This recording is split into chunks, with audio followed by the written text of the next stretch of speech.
My own mother. Said children were evil, tried to terminate my pregnancy. Without my consent, broke into our house, lied to CPS and HR, and then stalked me across state lines until we escaped. My mom hates children more than anyone I've ever met. When I was a kid, she would straight up ignore me and had a babysitter literally raise me until I turned 14. I always asked her why she had me if she disliked kids, and she would tell me it was a mistake. Well, I've always been completely opposite to my mom, and have always dreamed of having a really big family. But whenever I told my mom about how she'd be an amazing grandmother, she'd shut it down, saying kids are a waste of time. She'd say that was time I could be using to take care of her. I remember feeling crushed, but I also knew in the back of my mind that my mom's opinion wasn't right, and I could live life independent from her wants when I grew up. Fast forward to now. I'm 28 and pregnant. My bump was huge, so I knew it was finally time to bite the bullet. And at the last family reunion, I did just that. My husband was someone my entire family, even my mom, had approved of. And one time she even made a joke that if I had babies with anyone, it should be with him. So when we knocked on my mom's door, I actually had a smile on my face until she opened it. Her eyes immediately welled with tears. Please tell me you just got fat. I'm pregnant, Mom. Her fist clenched by her side, and for a second I thought my husband would have to step in to protect me. How could you do this to me? After everything? In response, I didn't shout, leave, cry, none of that. I did what the pregnancy hormones told me to do. I went in to hug my mom. I guess the little girl in me just wanted her support. But instead of hugging me back, or even just standing there, she pushed me off on my belly so hard it almost unalived my baby. My husband held me, and I could tell he wanted to defend me, but I gave him a hand gesture as if to say, it's not worth it. So finally, we started to walk away. The second we got to the car, my phone was buzzing with messages. My mom was spamming me with links to pregnancy termination clinics, their opening hours, and even money to have the procedure done. I immediately broke into tears. My husband lunged at me for a hug and reassured me that any mother would be lucky to have me as a daughter. I asked him if we could do the thing, and he held my hand and said yes. You see, with the pregnancy hormones, I've been getting upset a lot more than usual, and the only thing that's helped me is by talking to myself out loud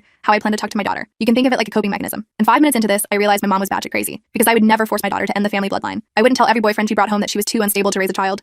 I wouldn't congratulate her when she had a miscarriage. I wouldn't encourage her to smoke at a young age just to promote infertility. And most importantly, I wouldn't attack her when she came home with a baby bump. For the first time, everything became clear. Her behavior wasn't my fault. I didn't have to please her anymore. My husband must have seen the look of realization on my face because he just said, I'm so proud of you. But his words were distant, far away, because my mind was clouded with anger, fury. I practically slammed the car door open and stomped to my mom's front door, with one hand on my belly and the other in a clenched fist by my side. She opened it, and this time she was the one to hug me. Honey, you won't regret this. I stared at her eyes, right into her soul. Mom, I'm going to give birth. Me and my husband are going to raise my beautiful baby girl, and we are going to have a beautiful family together. The more I spoke, the angrier she got. And by the time I was done, her face was ghost white, and I actually thought she was going to pass out. She really looked like she was at a loss for words, but I was wrong. So after everything I've done for you, this is how you repay me? You're a perfect example of why no one should ever have kids. Everything? I erupted. You barely acknowledged my presence until I turned 14. And even then, I was more like a slave than your daughter. I could tell she wasn't expecting me to respond, because she just stared at me with her mouth slightly open. But I kept going. Do you remember the first doll that I brought home? You cut it into pieces from the neck down, and threw the parts all around the house and forced me to clean it up. That was for your own good? Enough. I interrupted. I had had enough. My husband lightly put his hand on my lower back, and we just left. As he drove us home, I was completely silent. I felt my baby kicking, and knew she could never meet her grandmother. But above all else, I was filled with regret. Regret for how I had let her treat me, how long I had been walking on eggshells around her, how I had spent my whole life trying to make her happy. But that regret was soon replaced with anger again. I knew I had to do something, not just for me, but for my baby girl, because my mother was coming back into my life, as she did not want me to have a baby. Later that night after we got home, I sat at our kitchen table staring at my phone. The screen showed dozens of messages from my mom, each one more desperate than the last. The most recent one read, I'm coming over tomorrow. We need to talk about this rationally. My stomach dropped. The thought of facing her again made me physically ill. Ben noticed my expression and took the phone from my hand. His face darkened as he scrolled through the messages. You don't have to see her, he said firmly. We can change the locks, get cameras, whatever you need. I shook my head. That won't stop her. You don't know her like I do. And he didn't. My mom had this way